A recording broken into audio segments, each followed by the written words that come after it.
Primorska turneja se je nadaljevala s selitvijo iz Kopra v Novo Gorico. Začetek zadnje četrtine prvenstva pa je pomenil zaključek zgodbe za letošnjo sezono z Goričani. Po poškodbi vratarja Handanovića po dolgem času med vratnicama Pridigar, ki je nazadnje branil 19. julija lani proti Dudelanžu. Med sezono pa je opisal en ligaški nastop, in sicer v prvem krogu prav proti Gorici. Težave s prstom na roki ima tudi Radan in je zasedel mesto na klopi. Zaradi angine ni odpotoval z ekipo Mezga.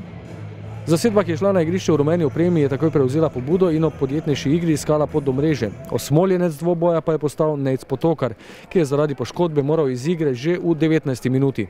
Vrzel v obrambni vrsti je zapolnil Vidovič, ob taktičnem boju, med katerimi ni bilo veliko prostora na igrišču, pa so prvi do udarca v okvir gola prišli domači nogometaši. Nameril je Komac, Pridigar pa je ob vračanju tekmovalnih občutkov žogo ujel. Po spolskem terenu se je splačalo poizkušati z udarci po tleh. Ob akciji po levi strani je do zaključka prišel Cvijanović, a je bil vratar Brljak dovolj previden. Z razdalje ga je naslednji skušal ogroziti Filipović, toda zmanjkalo je natančnosti.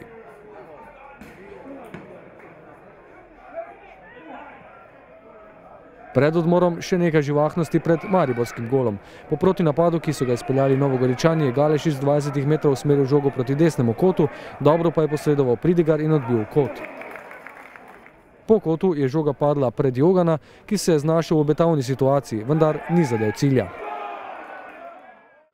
Ja, vsekakor, da smo si želeli zmagati, kako si jo pač na vsaki tekmi. Čeprav je pa res, da Gorica danes odlično stala na igrišču, bili so pač četrti nasprotniki in nekako sploh v prvem polčasu smo nekako težko prihajali do priložnosti.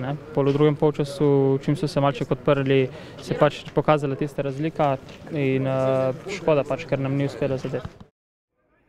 Z disciplinirano igro so Novogoričani skušali zmanjšati število povezanih mariborskih napadov in med poskusi, da se ogrozi njihovega vratarja, so koristno orožje pomenile tudi prekinitve. Med nekaj prostimi streli se je v vlogi izvajalca preizkusil Cvijanović, žoga čez obrambni zid in prečko. Na drugi strani so gostitelji prežali na protinapade. Ko jim je uspela akcija po levi strani, je Arčon spravil žogo v 5-metrski prostor, Viler pa je pozorno spremljal dogajanje in izbil pred Ndiajem.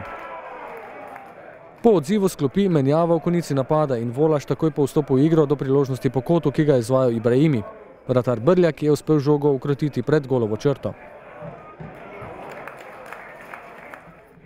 Novogoričani bodo najobetavnejšo situacijo pomnili iz 76. minute, ko je Vicente všel po desni strani, podal v sredino, Plut pa je z bližine poslal žogo čez gol.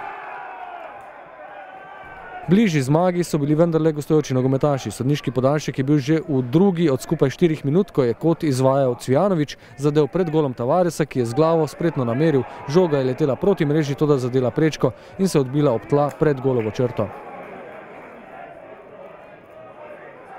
Med zaključnim obleganjem gola, ko je spet prišla do izraza odlična telesna pripravljenost izbrancev Darka Milaniča, še en predložek Cvijanovića, Volaš z glavo ob levi vratnici in ostalo je pri razpletu brez zmagovalca in brez zadetkov. Ta današnja točka niti slučajno ni slaba.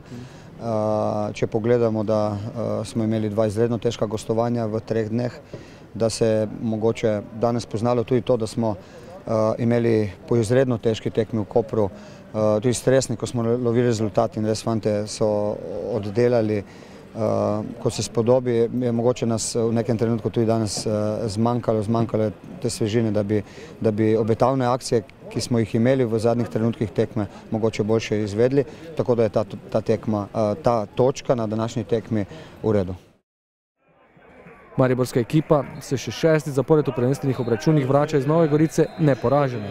Po 2 gostovanjih bomo vodilno ekipo lige spet lahko pozdravili v domači Trdnjavi v soboto ob 18. ko v Ljudski vrt prihaja Nafta.